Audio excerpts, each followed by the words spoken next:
ሴቶቹም አብዳችኋል መቼም እውነቴን ነው። ጨርቃችሁን እያሳጠራችሁ ራቁታችሁን ፎቶ እየተነሳችሁ ልቃላችሁ። ወንዱ አይኑን አፍጥጦ እዚያ መዋል። አሁን እኮ እንኳን ጻድቅ ወንድ ጀግና ወንድ እንኳን አናገኝም። ወደፊት ጅላጅል ነው ዝም ብሎ ማለት አልቋል። በሴት ፎቶ የነሆለለ ነው በእውነቱ ማለት ነው። ይህ እኮ ነው። አታውቁም? ሴቶች ታይተው የመወደድ ጸጋ አላቸው። የዚህን ምስጢር ደግሞ እነግራችኋለሁ የሌላ ቀን። ታይተው ነው የሚወደዱት። ለምን መሰላችሁ?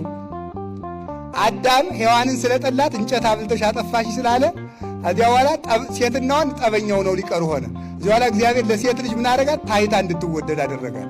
ስለዚህ ሴትን እያየ ሰው ወንድ ይወዳል ማለት እና አይን ላይ መጠንቀቅ ነው። ሰምታችሁኛል? አይንህን ካልተጠነቀቅ አጥምዶ አናውዞ ይጥልሃል።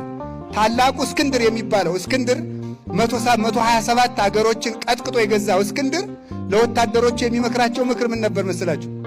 በጠላት አገር ሂዳችሁ በውሃ ጥም እንዳትሸነፉ፣ በሴት እንዳትሸነፉ ነበር ያላቸው። በምንና በምን ያላቸው?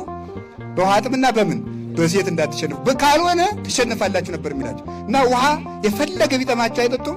እንዲያውም 100 ወታደር ከሚያጠምደው ይልቅ አንዲት ሴት የምታጠምደው ብልሃቱ ኃይለኛ ነው። ይህን ነው ጌታ ያለ ምንድን ነው? ዝሙትን ተጠንቀቁ፣ ምኞትን ቆርጣችሁ ጣሉ።